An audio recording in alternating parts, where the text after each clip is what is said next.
Baik teman-teman, jadi kita coba kerjakan soal latihan LeetCode yang lain ya. Nah, di sini aku akan coba bahas soal invert binary tree ya. Jadi intinya kita diberikan suatu input binary tree seperti yang di kiri contoh pertama.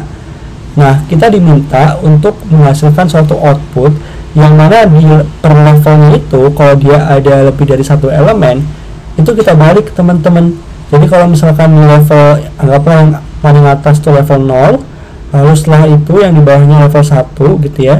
Nah, di level 1 itu kan dia ada dua elemen ya, 2 sama 7 ya.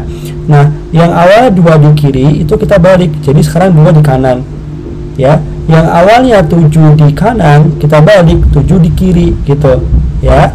Nah, terus gitu ya. Jadi kalau misalkan aku coba lanjutin ya, sekarang kan 7 di kiri kan ya. Nah, kemudian ini kalau aku coba gambar kira-kira seperti ini teman-teman prosesnya ya. Jadi ini aku coba pakai contoh yang pertama. Jadi ini 4 awalnya ya, itu kita balikan dulu nih yang level yang satu, karena dia kan ada 2 node kan ya, atau lebih dari 1 node. Nah, berarti sekarang yang di sebelah kiri itu 7, lalu yang di sebelah kanan itu 2. Nah, setelah itu kita coba ke yang 7 ini, kita coba cek.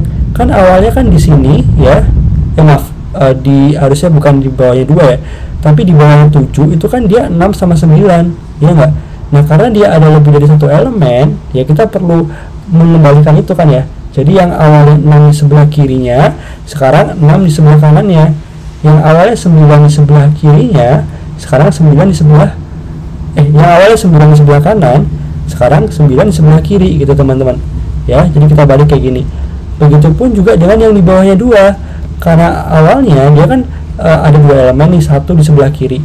Nah, sekarang 1 di sebelah kanan. Nah, si 3 ini itu yang awalnya sebelah kanan, sekarang sebelah kirinya gitu ya teman-teman ya. Maka dihasilkanlah output seperti ini ya. Nah, kalau kayak gini udah kebayang kan ya approach yang kita pakai kira-kira bakal seperti apa ya. Jadi di sini aku akan pakai fungsi rekursif DFS gitu ya. Sebenarnya teman-teman juga bisa ya kalau mau pakai BFS ya. Cuman di sini aku mau pakai DFS saja karena menurut aku untuk contoh yang soal ini 226 itu lebih mudah kalau dikerjakan dengan metode rekursif DFS gitu ya. Jadi aku coba hapus dulu, jangan aku hapus ya, aku coba pindahin ke bawah aja deh biar teman-teman bisa lihat ya.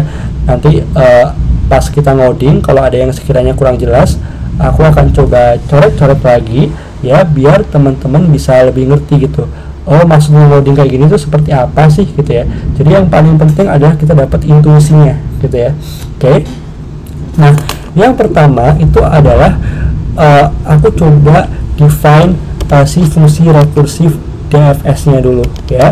Jadi kalau di C++ aku bisa lakuinnya kayak gini ya. Nah, cuman kita perlu mendefine tipe data yang menjadi output dari fungsi rekursifnya apa. Di sini aku coba define sama ya, yaitu tree node ya, atau binary tree juga ya. Nah, kemudian ini DFS gitu ya. Parameter fungsinya anggaplah untuk sekarang sama ya. Nanti kalau ada yang perlu ditambahkan, kita bisa tinggal menambahkannya di sini gitu ya. Nah, kemudian setelah itu aku coba terapin definisi base case-nya ya.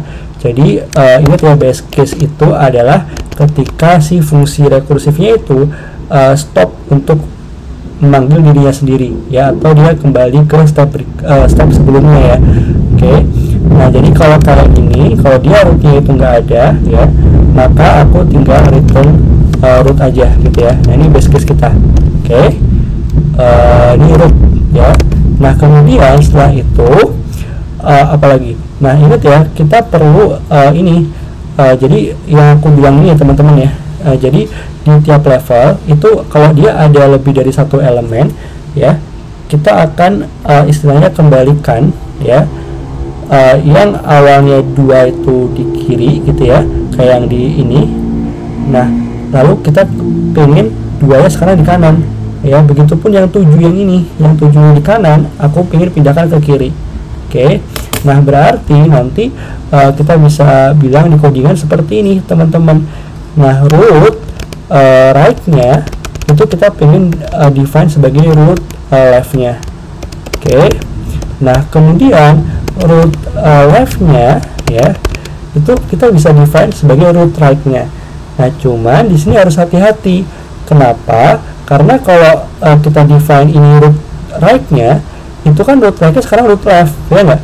Jadi kalau misalkan ini aku kayak gini ya, root right kayak gini, ini sama aja kayak root left-nya. Oke. Nah, berarti daripada kayak gini, kita bisa define suatu variabel baru gitu ya.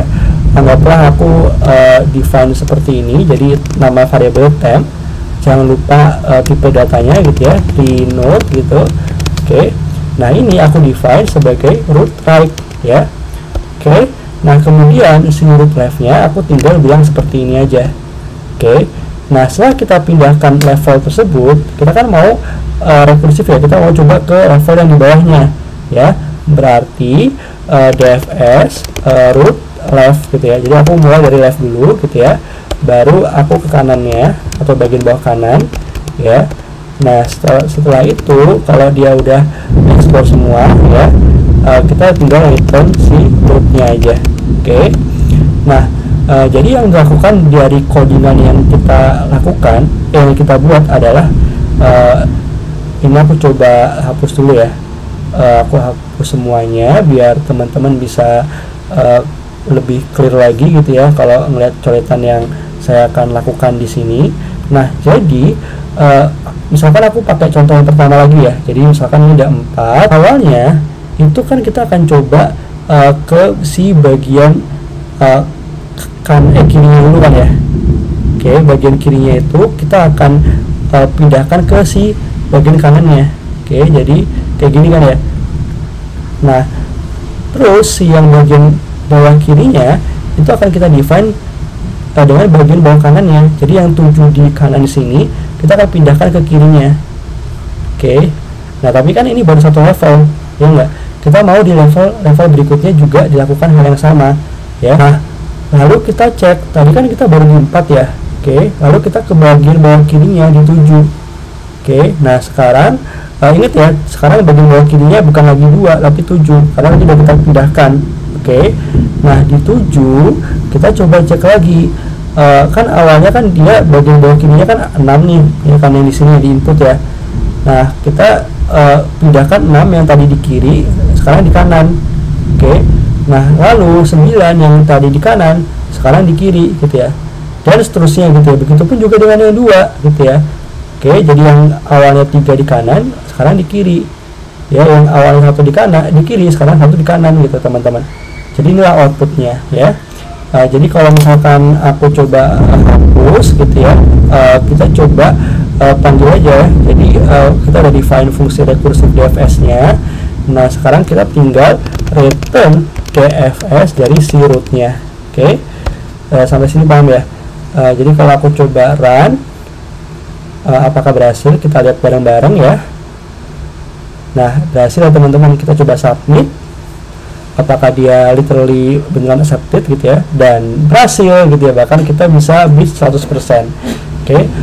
Sekian dari saya, semoga teman-teman bisa paham ya dengan apa yang saya coba jelaskan. Sampai jumpa di video berikutnya teman-teman.